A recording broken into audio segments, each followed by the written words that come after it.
Man, to hear you describe it as a weapon, it makes me so happy, because that is exactly how I use that. Awesome. Because I was in a situation, so I was working for Monsanto, which, to the wider world, they think the Monsanto is an evil corporation. We want nothing to do with anything that they have to say or do or anything.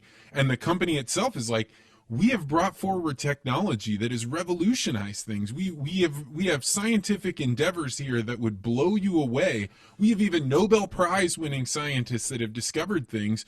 Why does everybody hate us? So the company was totally embattled when they hired me, which was the only reason they would do something like that. And I got in there and very quickly found out that if I was going to play the game by the rules that everyone else played the game by, I was certainly going to fail.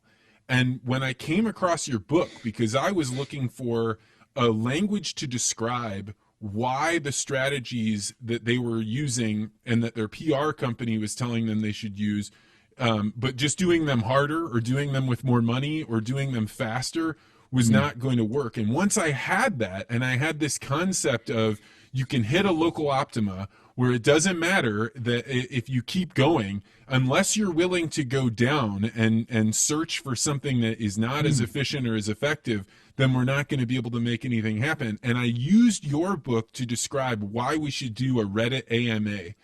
And like at first, the whole corporation was like, no, absolutely not. Fortune 500 companies don't do this. And a long story short, like I got one put together, and we did a science Reddit AMA.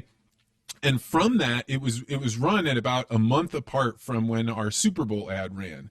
And it turns out that the Reddit AMA captured more people's attention for longer than a Super Bowl ad that they had run. And so it was like demonstrable, bang, like, okay, now we can do something that's totally different. And when they asked me, why do you want to do this or what's going to be the outcome? I'm like, I have no idea. I think we'll find somebody on Reddit that will think what we're doing is interesting. And all of these other things started cascading from that. And so we were able to reverse the polarity where at first they were like, what we should do is pay to go get on stages. Let's sponsor conferences and then we'll get 5 minutes to say our piece. And instead we got into the position where, hey, if the world thinks that you are North Korea, then you don't have to pay to get on stages. You just have to say, I'm willing to come talk and I'll answer any questions you have. And they're like, oh, here you go. We've got a chair right here. We've got lots of questions for you.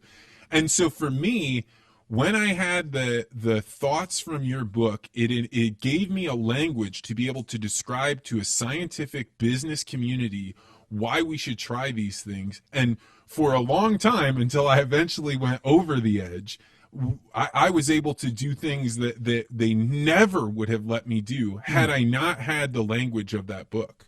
Wow, that's a great story. I mean, that's gratifying to hear that. That's what the book is for. Yeah, it's supposed to empower people to do that kind of thing.